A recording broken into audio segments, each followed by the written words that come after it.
Okay. Hi everyone, welcome to another one of ABC SCC's video interviews. My name is Nisha and I'll be the host today.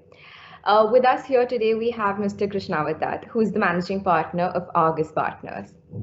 Mr. Dutt's experience encompasses the entire repertoire of corporate commercial practice, including mergers and acquisitions, private equity, banking, and finance and commercial disputes. Mr. Dutt has also been recognized as highly regarded in M&A by IFLR 1000 2020 rankings. He has been identified by India Business Law Journal as one of India's top 100 lawyers and is mentioned amongst the India A-list lawyers of 2019, 2018, and 2017. Sir, before I begin, the team at EBC SCC Online extends warm greetings and welcomes you. It is indeed a privilege for me to interview you on behalf of the team for our readers. Before proceeding further with the interview, would you please take a moment to tell our readers more about Argus Partners? So Argus Partners was formed in 2009 when I retired from Amarchand Mangaldas as it then was, and I founded Argus. You know, we were all young, and other than just a dream to chase and a belief in ourselves, we really did not have much to start with. It was a small 300 square feet office in Calcutta and Loudon Street. It was a place of pride for us. Within a year, we moved to a larger place and also opened the Mumbai office. Mumbai was also quite a tiny, small little office in Worli. We expanded over the years only because really the diligence, the commitment and belief of the people who were there at the time of the formation of the firm, who joined during the journey and continue to be an integral part of the firm. As a large percentage of our readers are currently students of law, I would like to jog your memory back to over 2 decades ago. Would you please tell us about your law school life and what inspired you to pursue law? Yeah, so actually it's more than 2.5 decades when I started. So almost 3. Gosh. So I started to think about law, as a profession in my school years. Of course, there was just that one national law school, then there was no other. Apart from I was into debating, and I sort of have this lifelong love for reading and a passion to solve problems through breaking down facts and analyzing them. These were probably the factors which pushed me in pursuit of this, very intellectually rewarding profession. More than decades separate me and today's law school students. Through the transformation, evolution of internet, mobile phones, and of course, social media.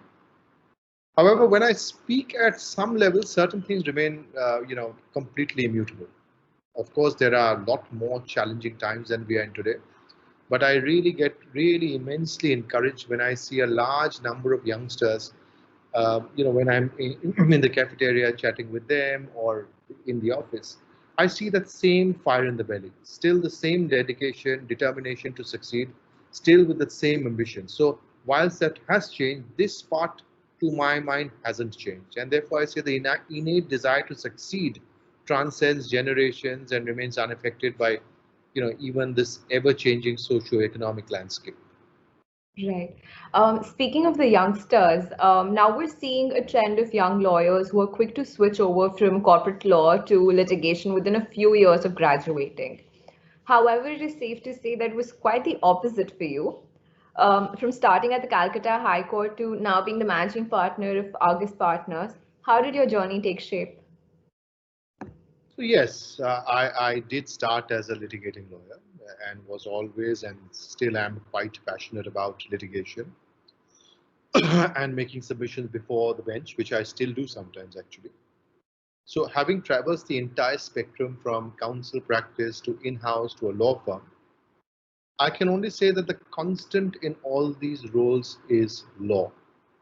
Whilst for each role, one may need to have some specific skill set for sure, it is indubitable that success in any of these depend heavily on one's deep knowledge and understanding of the subject. I was most fortunate to have been able to appear on the first day I wore my gown. I remember where my senior was most supportive and allowed me to plead for a clause 12 letters patent matter, which was, and the journey has been there. I remember my first days, when I shifted to ICICI Bank, as it then was. I must, for my first day, I got into ICICI Bank, and I knew Section 9 interlocutory application, winding up petitions, and a senior came and gave me and asked me to do a memorandum of entry. And I had no clue what a memorandum of entry is. And luckily, I was fortunate. There were some seniors who helped me and actually supported me and taught me that. And but finally, it went on. My ICICI years was probably some of the best years, as apart from friends for life and some seniors who've always supported me and even do today. Uh, for both of which I'm quite grateful. By the end of ICICI, I wanted to get back to law, you know. And after a brief stint with Luthra, then in 2004, when they opened their Bombay office, I moved to Amarchand Mangaldas. My first 6 months was actually in Delhi office. I used to spend the weekdays and stay. I remember in the Bengali market Delhi office upstairs. There used to be a floor of Amarchand Mangaldas. Weekends, I would go back to Calcutta as my family had shifted back from Mumbai to Calcutta. And after 6 months, I went there. And 4 years later, I started the journey of Argus Partners in 2009 and came back to Bombay in 2012 with my family. Wow, you've really been everywhere, it seems. And that's an amazing journey. I also wanted to ask, for anyone who's exploring the fields of M&A, banking and finance, insolvency, or even corporate law as a whole, you stand tall as a role model, being recognized as highly regarded in M&A by IFLR 1000 2020 rankings, to being identified by India Business Law Journal as India's top 100 lawyers. You've certainly made your mark in the world of corporate law. What would you say drove you to these fields of law? So I'll come to that. I think first before that, our profession is such, to stand tall, 20 years is not enough. It's so large. Even 100 years later, you'll be learning, and when you look at people around you, so it's very humbling that you said that. But to stand tall is a very big thing in our profession, and that's a long, long way to go. Well, I started liking the world of finance and corporate law really from my ICICI days, because possibly before that, it was an unknown space for me. The world of corporate law is a platform where, apart from law, you also need to require to reasonably understand finance and business compulsions that drive your clients to do what they do. I personally like keeping myself updated on various developments in corporate world and have, so basically have aligned how the evolution of law grows in it. So at an early stage in ICICI, I was also quite fascinated with corporate governance. That was another aspect which still holds very close to me. And so I think that evolved from a litigation to a corporate and financial lawyer. Right. You've also, I mean, I know I've been saying a lot, but you've also been described as a sharp, distinctive individual who has made the most of the booming Indian infrastructure market by RSG Consulting, apart from being identified as amongst the leading second generation of Indian corporate lawyers. It goes without saying that to have such a shrewd legal acumen and awareness, one must dig deep into into researching and reading. What do you think about the same? I mean, again, for our young lawyers, and what do you maintain, and how do you maintain your extensive knowledge bank? Any tips that you might like to share with our readers? There is a bookmark which we have as a part of a paraphernalia. I don't have it with me, otherwise I could probably shown it. It's a blue bookmark, which is a part of the Argus paraphernalia, which says, read, read, read, read, read, read, lead. Okay. And that is actually one of my favorite quotes, which is read, read, read, read, read, read, lead. It's a good one. Yeah, we are in a profession where knowledge is our main asset. Logic, as I keep on telling, may take you to a particular line, but knowledge is what makes you cross over. Almost like someone wanting to be a cricketer without being interested in batting or bowling. So I know only fielding. Also, today, accessing knowledge is far easier than when I started my profession. Right. Apart from legal knowledge, it is also important. Also, the other thing is to be abreast of corporate developments. If you're a corporate lawyer, depending on the practice area that you are in, a regular habit of checking the websites of the relevant regulators. If you're in corporate law, the SEBI website, the RBI website, the MCA website, regularly, is a good habit to start and to remain updated. Also in our firm, we have a very, very extensive knowledge management program where daily updates on various issues are published. And if I was an associate, I would have been lucky. And it is also published on social media platforms. So I tell some of my junior colleagues, if every night we just see the KM store update which comes, that is just enough for each of us to know and be abreast. I think that's something that I definitely have to get hooked on now. It won't be wrong to say that almost every lawyer, and I speak for myself as well, has dreamt about having their own law firm. It's a big dream. You brought it to reality in 2009 when you founded Argus Partners. What made you finally retire as a partner at Amarchand Mangaldas to start your own venture? What were your considerations? Entrepreneurship is all about ownership of one's work. I personally feel it has little to do with owning a company or owning a firm. Uh, I have seen people, and I, with all humility, can speak for myself. The amount of drive that I have today for Argus Partners and the work I do was the same when I was in Amarchand, the same when I was in ICICI as well, or when I was practicing. So, it really has, as I said, little to do with owning a company or a firm. Entrepreneurial people have this very common trait, the horse where they work and what position they hold. The most important aspect to my mind is this innate drive to create something.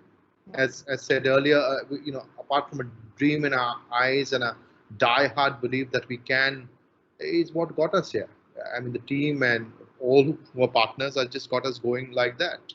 And nothing more. It's nothing less. You need that drive. There's nothing more, nothing less which keeps you growing. I must also mention that when you start the journey, you need to have the most supporting family. I mean, that's another part which I always say that if I did not have a supporting family, I wouldn't have come this far. I was 34 with 2 kids and decided, with not much of balance, told my wife, you know what, I want to start up on my own. And she said, you know what, just do it. If you want to do it, do it. And that was the first step. How it would have been taken. Right.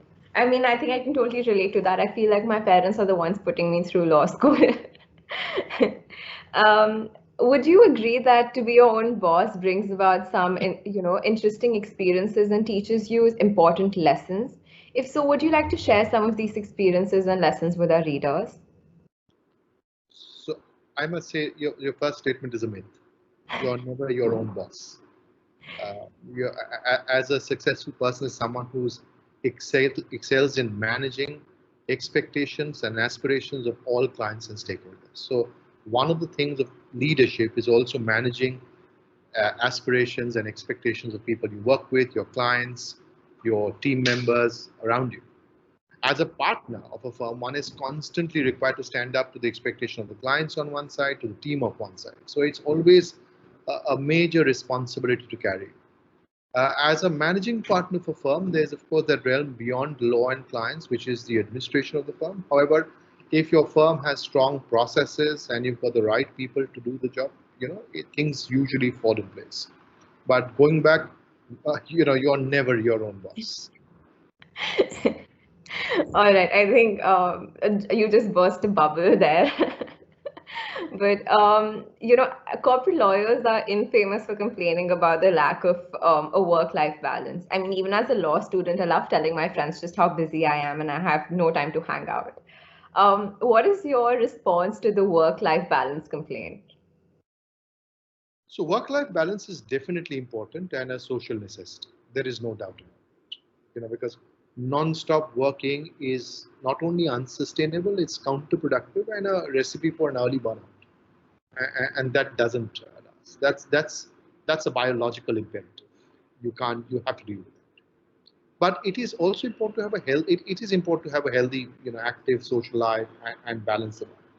But hard work and drive to take on more is really is not saying that it's not antithetical to work-life balance. Just because I'm hardworking and I have the desire, or an associate or a junior is hardworking, that does not mean that the person has no work-life balance. Right.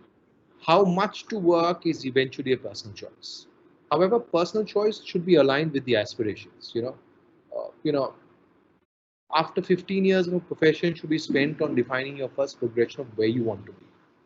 And this is something which I tell you, have a choice, and your aspirations, as I said, should be aligned with the choice. Imagine telling a Roger Federer or Virat Kohli coming and saying, today is Friday, I will not work, I will Yeah. not go to the gym, but I want to win the Wimbledon. Yeah. So if it was someone else who was playing tennis and said, Friday night I don't want to work, or I want to go back home every day at 5 o'clock, perfect, but then don't want to win the Wimbledon. Right. Get your aspirations aligned. So I think that aspect should come in, no problem, and it's correct. I mean, if someone might have aspirations which they want certain expectations of your life out of life, which is perfectly fine, but ensure they're not misaligned. Right. Lastly, so with the ever-changing world around us, which is now more unstable than ever before, what would be your advice to young lawyers to help them achieve their goals with the same drive as you do? Well, I don't have the same drive as me, but one of my favorite quotes, I keep on repeating this over and over again, and especially in the era of social media, where I keep on telling my young friends, and I tell that to my children as well, who are young teenagers, that the biggest source of unhappiness is overestimating the happiness of others. Hmm. Be confident about yourself. No one can displace you. Be the one to take the initiative. Everyone will follow you. Right. Think and do for others. Others will be inspired by you. And finally, believe in yourself that you can, simply because you can. Right. I think that's something to live by, and I completely agree with you. And I think it has been such a pleasure to have you here with us today. There's so much learning to do, and so many lessons that you've taught us in just these like 15, 20 minutes. I'm sure that our readers will also be inspired by everything that you've said here today. And on the behalf of the EBC SCC team, I would just really like to thank you for taking out the time to do this. And thank you so much for being here with us today, sir. Thank you so much for having me. Thank you. Thank you.